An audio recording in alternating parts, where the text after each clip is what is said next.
Winston Leonard Spencer Churchill was born on November 30th, 1874 in Oxfordshire, England. He was born into a rich aristocratic family. His father, Lord Randolph Henry Spencer Churchill, was a conservative politician, and his mother, Jeanie Jerome, was an American-born British socialite. Winston had a younger brother named Jack. As a child, he was rebellious, clashed with school discipline, and achieved poor grades in school. In 1895, he joined a Royal Cavalry Regiment as the second lieutenant. In 1899, he was hailed a war hero after his daring escape from the Bow POW camp. By 1988, Winston resigned from the Army due to his writing and journalism gaining the attention of political authorities. In 1900, he was elected to Parliament as a conservative for the town of Oldham. His early political career was a mix of radicalism and had mixed reactions from the public. In September 12, 1908, he married Clementine Hoser, and together they had 5 children. By the time World War II broke out, he was the minister in charge of the Navy. In 1924, he served as Chancellor of Exchange. This is when he controversially opted for Britain to rejoin the gold standard. On May 10, 1940, King George VI appointed Churchill as Prime Minister and Minister of Defense. In 1951, he returned as a peacetime Prime Minister, but by 1955, he was forced to retire due to decline in health. He remained a member of Parliament until June of 1964, and on January 10, 1965, Winston Churchill died at the age of 90. He was honored with a state funeral.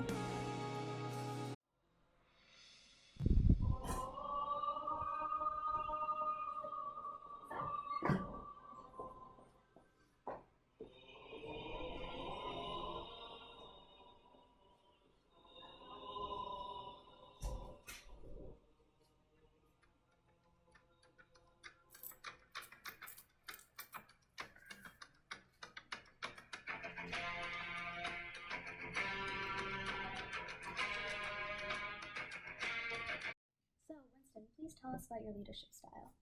Of course. I'm known for many different leadership styles. I'll talk about situational leadership first. Specifically, I use the selling style, which is basically I convince my followers to buy into my ideas and messages. I famously said to my wife, so far I'm getting my own way in nearly everything. So many people having to be consulted, and so much detail having to be mastered or explored in one way or another. Primarily, I convince people that my ideas are better and should be followed because they are. On top of selling style, there's also another style of situational leadership that I use called participating style. And I use this to some degree. Basically, I allow others to have an active role in the discussion and decision-making process. However, ultimately, I have the final say.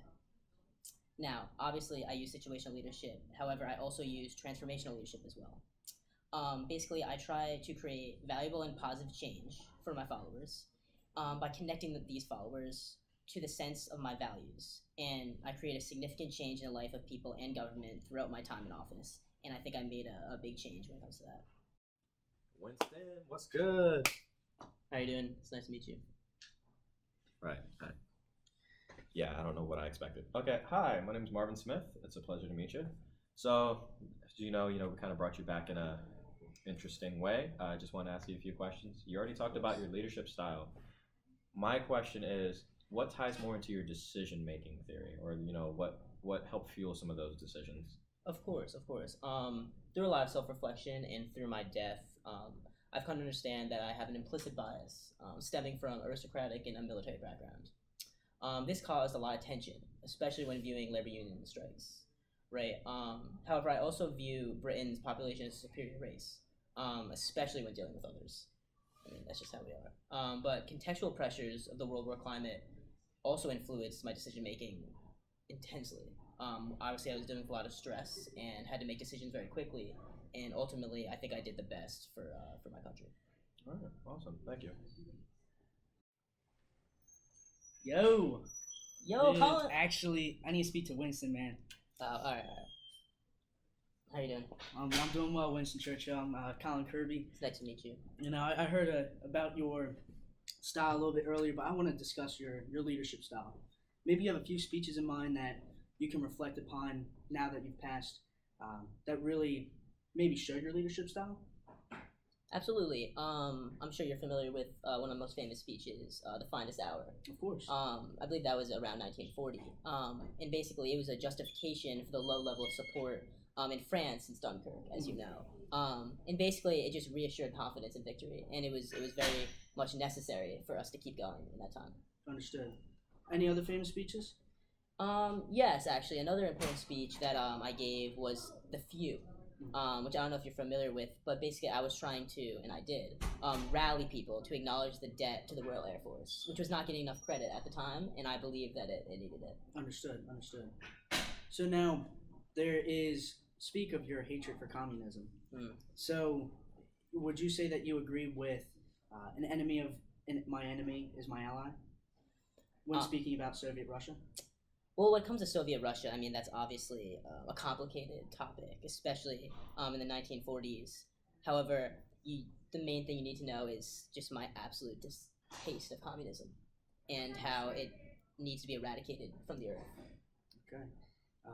Now, maybe something more controversial. The Bengal famine, India under your control, and stockpiling British supplies instead of maybe sending some of Australian exports to India. Would you like to touch on that at all? I mean, to me, it's pretty black and white. Britons come first, forever and always. Sure, the Australians and the Indians needed wheat and they needed food, but when it comes down to it, Britain comes first. And if I can give every ounce of food, it'll go to the Britons first. I don't care if we're colonizing. I don't care about any of that. Britain comes first. Okay. So would you say that your decision style sort of flows from your leadership style in the fact that it is that British comes first? So you dealt with the Irish by sending the Black and Tans, which were really aggressive, and also, again, the Spangle famine. Would you say that your decision style flows from how you lead? I would. I think when it comes down to it, I have to make tough decisions, but at the end of the day, it's for the betterment of Britain, and which is why I'm the leader that I am, because Britain comes first, and I'm here for the people that want me to lead them. The Australians didn't. I'm not their leader, right? I'm here for Britain. Britain will always come first. Thank you for your time. Hi, Winston. I'm Isaiah Schumacher. I'm a student athlete at the University of Delaware. Nice to meet you. I'm going to give you the opportunity to ask me some questions on how I feel and the university feels about the things that you did in your life. Okay. Well, obviously, I'm sure a lot of the things that I've done are under controversy now. But the most important thing is at the time, I believed it was the best, and I was leading in the best way I knew possible. But maybe you could tell me, what do you think you can learn from my examples and my mistakes? The biggest thing that I feel like you did that you could have did better was taking fruit from other people when your soldiers had plenty of food, stuff like that. So like in today's reality, like our soldiers, they don't have much food. I mean, they have enough, but like we don't go out of our way to like take food from other countries and stuff like that, even though it would be helpful, stuff like that. Another thing that you did good was your speeches on Thank how you. you got people to pick sides without forcing them to choose sides. So like giving them options without really giving them options is one thing that you did really well. And a lot of speakers, like today's world, Martin Luther King was a big one known for that with I Have a Dream speech. You might not know much about that, but he was a really good speaker. Another bad thing about Churchill is sometimes that you can be pushy. So like same thing with like the speaking. It'd be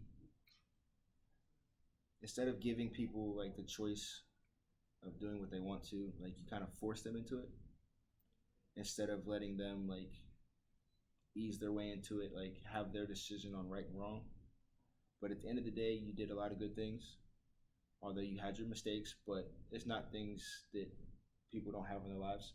So at the end of the day, I feel like you did what you thought was best, and at the time, it was best. So I got to give you your props of being one of the greatest leaders. Thank you. I appreciate it. Thank you. It's nice to meet you. Your strengths and leadership styles. Sure. I think I've touched on a lot of them already, but I can reiterate them for sure. Personally, I think I'm known for leading with an iron fist. As I said before, I'm welcome to input, but at the end of the day, I'm responsible. And to some people, they might think that that should be up for debate, and but at the time and in the world we're in, all the stress that we were on, we didn't have time to have a debate and decide just like that. And I made those decisions. At the end of the day, maybe they weren't the best possible decision, but they made quickly, and I think they saved a lot of lives. With that being said, I'm thinking about what you said about the Bengal famine in particular. And while Britain obviously is best and we are the most important, I think it is important that that we should help these, and we should have given Australia and India when we had it stockpiled in Britain. So that's something I'm thinking about now. Thinking back, if I could change my decisions, I might. Um, but yeah, that's definitely maybe a mistake that I made that if I could go back, I would change.